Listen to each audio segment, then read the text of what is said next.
I am from Abia State. Weeks after a bill to provide punishment in the National Health Act for public officers who spend public funds on medical tourism was passed through second reading in the House of Representatives, lawmakers debate a bill to prevent public officers from sending their children or wards to study abroad using public funds. A completed form. Sponsor of the bill, Representative Sergius Ogun, believes that this will in turn cause an improvement in the education standard in the country. It only seeks to ensure that a public officer who desires to send his or her child abroad does not divert public funds to so do.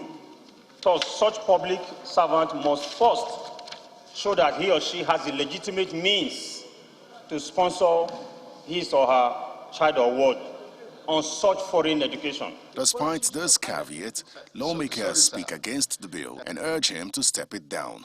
Which other jurisdiction has an enabling law that bans its citizens, the public officers, from going to study? I stand before Nigerians to say that Chinyere Igwe, I do not control public funds.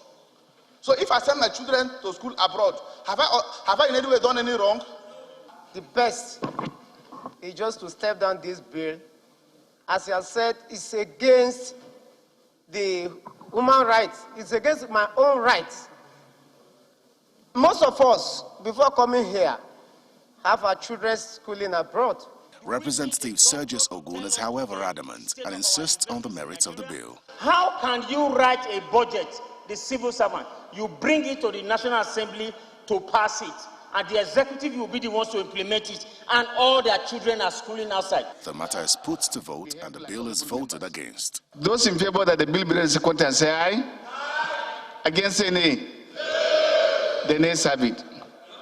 The bill is coming on the heels of an ongoing strike action by the Academic Staff Union of Universities over, among other things, lack of up-to-date equipment in Nigerian universities, and amid concerns that public officers send their children abroad to study while refusing to pay attention to the poor state of government schools. Terry Ikumi, Channels Television News.